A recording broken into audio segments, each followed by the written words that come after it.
Oh man. Yeah.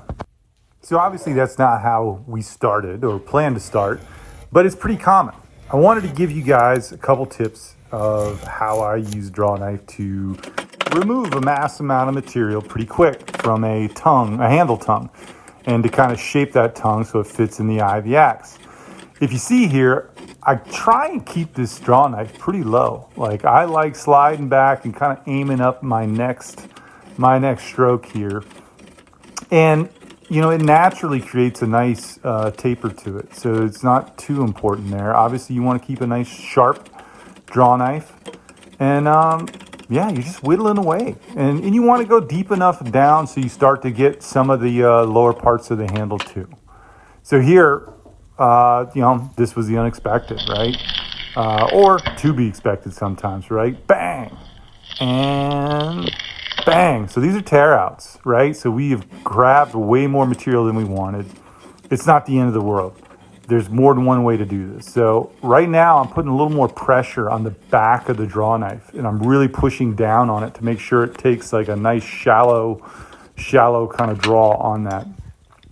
And then, honestly, I switch over to the rasp because I've removed enough material now that a lot of times, like especially with store-bought stuff, if you're not needing to remove a ton of material, you're fine with a rasp. This is a double-sided rasp. It's a French company called Aru. I think I'm pronouncing that right.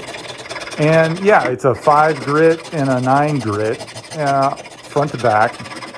And it hogs out a ton of material there. And I know different guys have different rasps that they use. And I'm just trying to even up both sides. You want to be looking at this project in between, you know, moving it around in the vise and make sure that you're kind of evenly removing. If it's called for, obviously you need to look at your axe head eye and see, oh yeah, there we go.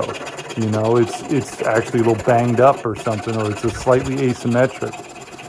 And so you're just going to continue, you know, you're going to continue removing material until you slide it down. This is going to be our best indication of, okay, how is it going? And we look down through the eye and we're going to see which side and how straight. And we just keep on doing that. We just keep on removing material until we're getting a nice tight fit towards the lower shoulders of the axe.